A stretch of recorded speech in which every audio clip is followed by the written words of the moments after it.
Hello, I'm Jessica Lowe, sitting in for Rob McClendon, who will be back with us next time. Rural Oklahoma is loved for its open spaces and quiet communities, but without local health care, these rural towns could fall off the map. And of all of the problems associated with health-related issues, securing a viable health care workforce seems to be the hardest to cure. Our Lisa Hines starts us off. You've heard it in the news. There's a shortage of nurses in the healthcare industry, but in rural areas, the shortage extends much further than that. Dr. Mike Crutcher is the state health commissioner. You know, there will always be a challenge, especially in rural areas, to have all of the access to care that you need. Rural areas are more challenging in all regards, of having not only nurses to staff the hospitals, but the appropriate number of physicians. And what's becoming an increasingly difficult area is that of obstetrical care. Miami's Dr. Mark Osborne says there's a reason for that. But there are certain problems inherent in smaller hospitals that make life more difficult for physicians in rural settings. One of those is a lack of coverage. You know, if you are in a group in the city, you may take call every 7th night, or may have to take every 6th or 7th weekend. In rural settings, it can be as often as every other night, or in some cases where you're really isolated, you may be on call all the time. Unlike city doctors, in some rural locations, the doctor has to do most of the work, and that places more stress on the physician. Along with that are patients not covered by insurance.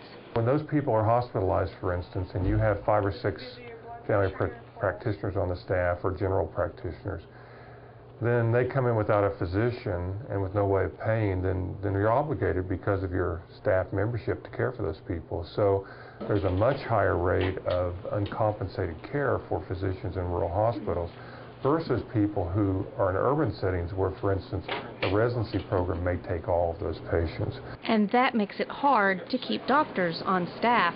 So it's kind of a double or triple whammy in terms of difficulty in recruiting and keeping people, and their issues about quality of life, and finally about the pressures on rural hospitals. Which has caused some rural hospitals to close, and without those, recruiting industry to the area becomes very difficult. You know, at this point, if a rural setting doesn't have a hospital, I think it would be tremendously difficult for them to recruit any industry of any significant size. But there is help for rural hospitals, and that's in training, both in the classroom and online, especially for nurses, which are in such short supply. Lori Todd is a health careers instructor at Central Technology Center and says their health careers class is opening many professional doors. It gives the students a jump start on a career, and it's so important today because the healthcare industry is getting so competitive, and it's very important for them to kind of have a little bit of advantage over people that maybe haven't had some background training. And for certified nursing assistant and former Central Tech student Jennifer Rye, that training is her ticket to the future. The good thing for me is I like the health field, and the good thing about the job is that I know anywhere I go they're going to be needing CNAs or nurses or doctors or anything that's health related they're always going to need. And it's one way that the nursing shortage can be abated. The nursing programs have really helped us meet that shortage. I mean, every so often we just run into real nursing shortages that impair the ability of hospitals maybe to take in new patients even. So I think those programs are very helpful. Now in some communities, shortages may not be the problem, but language can be.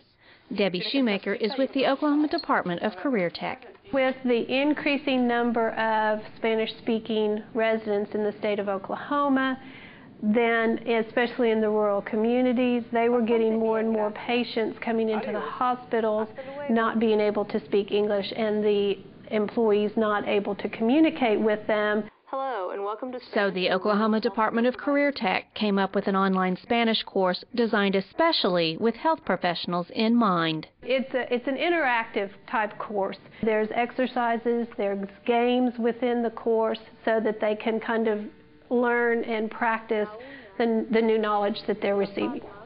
Our technology centers have started purchasing it as part of the curriculum for their healthcare students so that after they graduate, they have a little bit of a Spanish background for when they go out into the field and get their jobs. It's training that not only helps in filling rural jobs, but helps with understanding the patients as well. Hasta mañana.